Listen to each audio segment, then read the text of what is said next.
गुरुग्राम में eco green company पर लगे आरोप। आरटीआई कार्यकर्ता ने प्रेस कॉन्फ्रेंस में लगाए आरोप। चाणक्य कंपनी पर हरियाणा सरकार मेहरबानी को कंपनी की गलती के बावजूद हरियाणा सरकार ने करोड़ों रुपए का किया भुगतान। इको ग्रीन कंपनी गुरुग्राम और फरीदाबाद से उठाती है कूड़ा। ग्रीन ट्रिब्यूनल भी इको ग्रीन कंपनी पर जुर्माना लगा चुकी है। गुरुग्राम के सीनियर डिप्टी मेयर के भाई को भी कंपनी ने पहुंचाया गया फायदा। जिस अधिकारी पर इको ग्रीन कंपनी की मॉनिटरिंग की जिम्मेदार उसके पति को कंपनी ने लगाया। अपने यहाँ मैनेजर एग्रीमेंट के मुताबिक 7 लाख जुर्माना लगाने के बाद एग्रीमेंट कैंसिल का प्रावधान इको ग्रीन कंपनी पर अब तक करोड़ों का लग चुका है जुर्माना। 2019 तक इको ग्रीन कंपनी को पावर प्लांट लगाना था, लेकिन अभी तक इसका काम भी शुरू नहीं हुआ है। 1 साल में हरियाणा सरकार ने इको ग्रीन कंपनी को 136 करोड़ रुपए का भुगतान किया। जब सिया भाई कोतवाल फिर डर काहे का ये कहावत चाइनीज कंपनी इको ग्रीन पर फिट बैठती है। आरटीआई से हुए खुलासे में ये साफ हुआ है कि कैसे हरियाणा सरकार,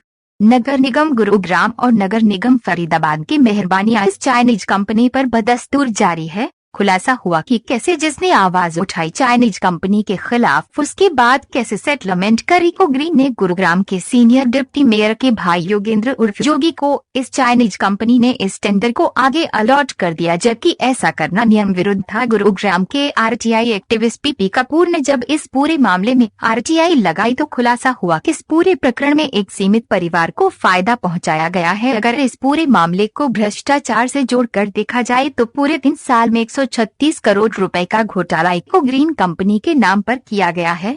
आरटीआई एक्टिविस्ट पीपी कपूर ने बताया गुरुग्राम के सीनियर डिप्टी मेयर के भाई योगेंद्र की कंपनी इंडिया ग्रीन को ये पूरा टेंडर दिया गया, जिसके टेंडर दिए जाने के बाद गुरुग्राम में कूड़ा संबंधित समस्याओं का निवारण तो नहीं हुआ, बल्कि और भी अधिक समस्याएं गुरुग्राम में रहने वाले लोगों के लिए खड़ी हो गई, चाहे वह गाड़ियों का समय पर न पहुंचना हो या फिर उनकी कमी होना हो।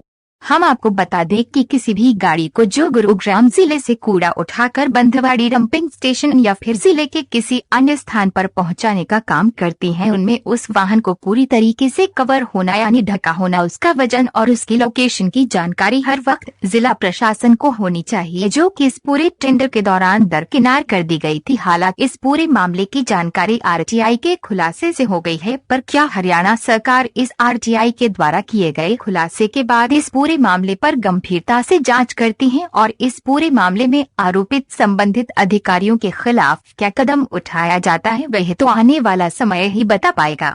गुरुग्राम से हिमांशु नायक की रिपोर्ट। हमारे चैनल से जुड़े रहने के लिए वीडियो को लाइक और सब्सक्राइब जरूर करें।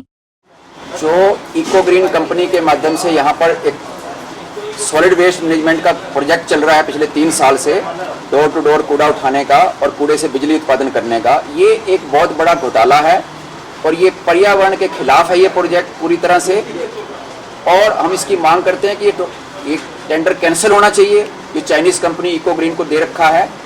इसमें क्या है कि यहाँ पर जो डिप्टी सीनियर मेयर हैं मैडम प्रमिला कपलाना, उनके जो रियल ब्रदर हैं मिस्टर योगेंद्र उर्फ योगी, उनको जो है इको ग्रीन ने आगे ये ठेका सबलेट कर रखा है, जो कि टेंडर एग्रीमेंट की शर्तों के खिलाफ है, टोटली वायलेशन है, क्योंकि टेंडर एग्रीमेंट में साफ लिखा हुआ है कि नो पार्टनरशिप।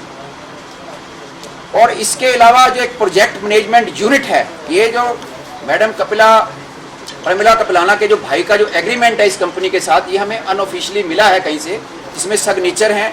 उन्होंने एक इंडिया ग्रीन कंपनी बना रखी है, ये उसकी कापियां हैं, सारी सिग्नेचर हैं उनके, जो है उन्होंने इको ग्रीन कंपनी ने आके ठेका दे रखा है। इसके अलावा जो एक प्रोजेक्ट मैनेजमेंट यूनिट जिसकी हेड जो है मैडम सोनिया धीमान है,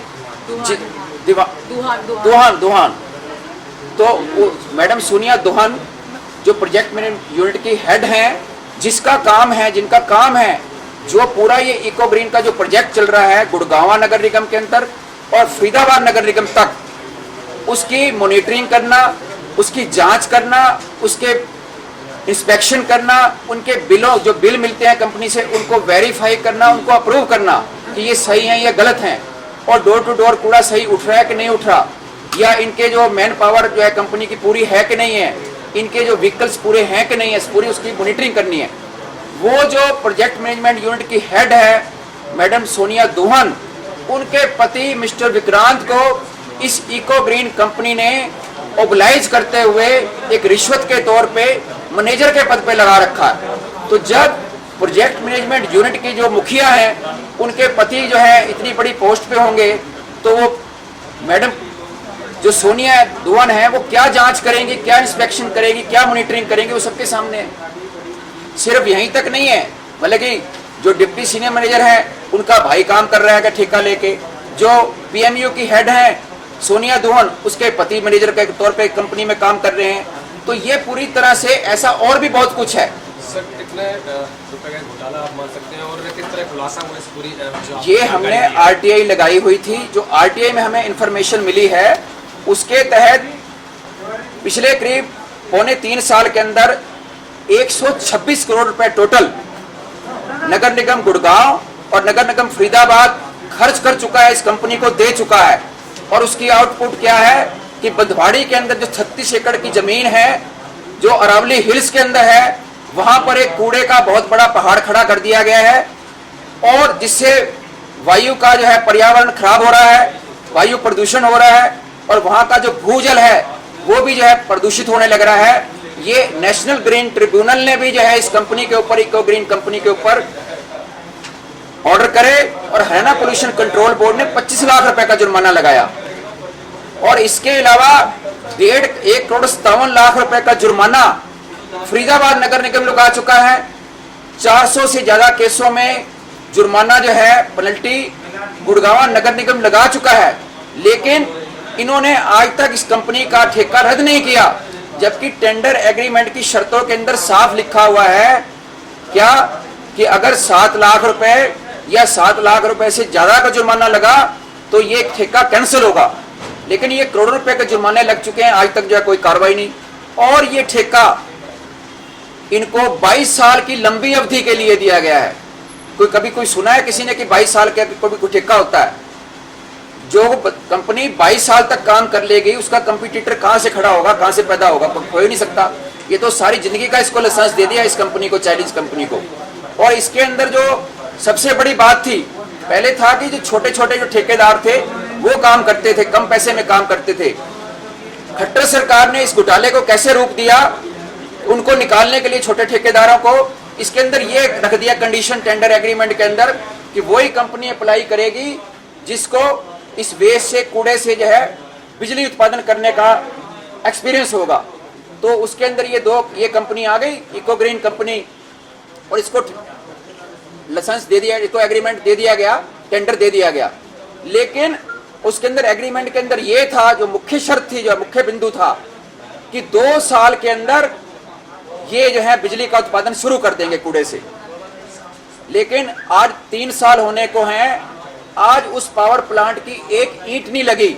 ये हमें आरटीआई में इन्होंने सूचना दी है, नगर निगम गुड़गांव ने भी और नगर निगम फरीदाबाद ने भी, कि आज तक उस पर कोई काम ही नहीं शुरू हुआ। और अभी क्या करने जा रहे हैं कि फरीदाबाद में तो वो जगह सारी पूरी भर चुकी है कूड़े के ढेर से, जो है पब्लिक परेशान है।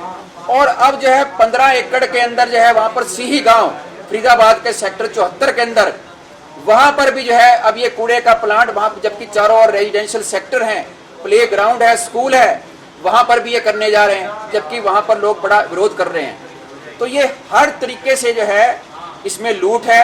और इसके अंदर और क्या है, टेंडर एग्रीमेंट के अंदर जो हमारे को आरटीआई में सूचना मिली कि 2 साल तक मैक्सिमम, अगर 2 साल से पहले पावर प्लांट लगा लेती है कंपनी, तो उसके बाद 300 जो अभी जो है 1000 रुपए टन की पेमेंट कर रहे हैं 1 रुपए किलो के हिसाब से कूड़े की, वो फिर सिर्फ 33 पैसे हो जाएगी। यानी कि 333 रुपए टन की पेमेंट 2 साल के बाद नगर निगम को देनी होगी।